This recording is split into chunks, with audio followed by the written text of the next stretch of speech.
ગાંધીનગરમાં વ્યાયામના શિક્ષકોની હડતાલ યથાવત જોવા મળી રહી છે। સત્યાગ્રહ છાવણી ખાતે પડતર પ્રશ્ન મુદ્દે દેખાવ થઈ રહ્યા છે। છેલ્લા ઘણા સમયથી શિક્ષકો વિરોધ કરી રહ્યા છે।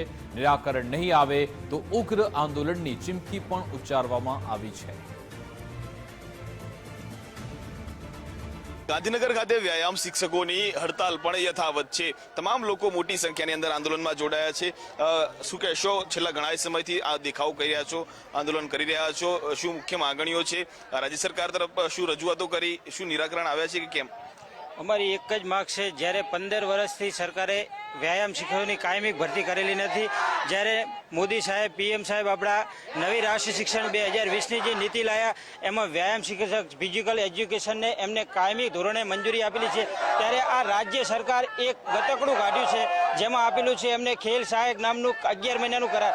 જ્યારે કરાર પ્રથા એમને લાયા તો કરાર પ્રથાની અંદર 11 મહિનાનો કોન્ટ્રાક્ટ કર્યો છે, જ્યારે 11 મહિનાના કોન્ટ્રાક્ટમાં એ 8 મહિનાનો પગાર આપે છે, 4 મહિના અહીં પ્રોસેસ કરે છે।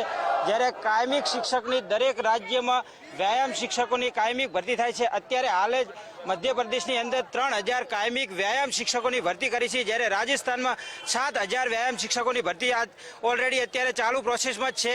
પણ જ્યારે વ્યાયામ શિક્ષકની વાત આવે ત્યારે ગુજરાતની અંદર ફર્સ્ટ કે ક્યારે વ્યાયામ શિક્ષક કાયમી ધોરણે એ ભરતી કરતી નથી। જ્યારે કેટલી વખત અમે એમને આંદોલન પણ કરી અને આવેદનપત્ર કેટલી વખત આપ્યા, આવેદનના તો એમની પાસે આખા બંચ થપ્પા પડ્યા જો અમારી ખુલાવે તો। જ્યારે 2018થી અમારી માગણી સતત ચાલુ જ છે, પણ આ સરકાર કોઈ કહેવા માટે કે મજબૂર કરવા માટે કોઈ તૈયાર નહીં। અમારો ક્લિયર કટ એક જ મુદ્દો છે, એસએટીને માન્યતા આપી અને વ્યાયામ શિક્ષકોને કાયમી કરો। જે રીતે ટેટ ગુજરાત રાજ્ય પરીક્ષા બોર્ડ દ્વારા લેવામાં આવે છે એ જ રીતે સ્પોર્ટ શિક્ષકો માટે એસએટી લેવામાં આવી છે, એ પણ ગુજરાત રાજ્ય પરીક્ષા બોર્ડ દ્વારા લેવામાં આવી છે। અને એકને ભારત દેશમાં બધા રાજ્યોમાં વ્યાયામ શિક્ષકોની કાયમી દર વર્ષે ભરતી થાય છે, તો શું ગુજરાત ભારતનું રાજ્ય નથી? 2009થી વ્યાયામ શિક્ષકોની ભરતી કરવામાં આવી નથી, તો એનો મતલબ એમ થાય કે 2 થી 3 કોઈ એક પિતાજીને કોઈને 2 થી 3 છોકરા હોય, એકને ગોળ આપે ને એકને ખોળ આપે, એવી નીતિ થઈ છે। સાહેબ, હું મીડિયા મારફતે કહેવા માંગુ છું કે આપણે ગુજરાત સરકારમાં મારી સામે ધોરણ 6 નું પાઠ્યપુસ્તક આવૃત્તિ છે 2019, એ સરકારશ્રીનું મુદ્રણ છે। અંદર તમે અનુક્રમણિકા બી જોઈ શકો છો કે યોગાસન સાહેબ વિશ્વ યોગ ગુરુનું બિરુદ આપે છે। તો ગુજરાત સરકારને હું એ કહેવા માંગુ છું કે તમારી પાસે તો ગુરુ તો છે નહીં, અને જ્યારે વ્યાયામ ગુરુઓ તમારી પાસે ન્યાય માંગવા આવે છે એને તો તમે ધૂળમાં ઢસડો છો। ખરેખર તો યોગિક ક્રિયાઓ, સર્વાંગી સુંદર વ્યાયામ શબ્દો તો બહુ સુંદર આપેલા છે, પણ એની સામે તમે એવી કોઈ કાયમી ભરતી કરતા નથી। સામે તો કોઈ વિવિધ લોલીપોપ આપો છો અને એવા કોથળામાંથી બલાડા કાઢીને અમને આપી દો છો કે ચલો તમારું થઈ જશે।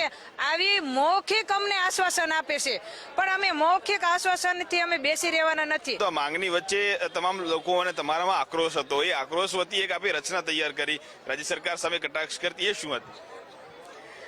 એ અમારી સર દિલથી વેદના હતી, અને હું બધી મીડિયા મારફતે હું રજૂ કરું છું, એના માટે 2 કડી લઉં છું।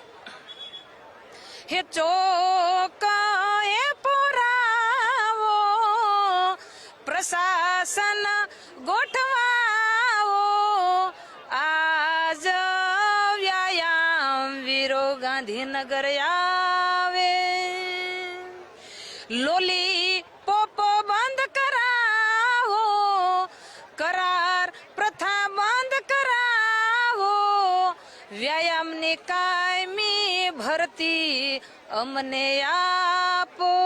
અસ્તુ। આ આક્રોશ છે, તમે શું કહેશો? મારો અંતિમ સવાલ છે, સંક્ષિપ્તમાં કહેશો। છેલ્લા ઘણા સમયથી દેખાવ કરી રહ્યા છો, નિરાકરણ નથી આવ્યું। પેલા તો વસ્તુ આપણે કડી છે, ખેલોગે કૂદોગે બનોગે નવાબ।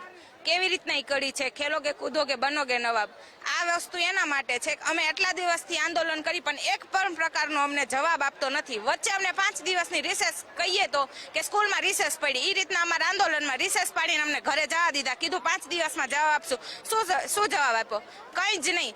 બિલકુલ, શિક્ષક આપશે તો ખબર પડશે, પરંતુ હાલ તમામ જે વ્યાયામના શિક્ષકો છે તે ભરતી પ્રક્રિયા જે ખોરંભે ચડી છે તે તમામ મુદ્દે છે તે દેખાવ કર્યા છે। આગામી દિવસોમાં પણ આ જો માંગ નહીં સ્વીકારવામાં આવે તો તેમનું આંદોલન જે છે તે યથાવત રહેશે। કેમેરામેન જય જાની સાથે કલ્પિત ત્રિવેદી, ગુજરાત ફર્સ્ટ, ગાંધીનગર.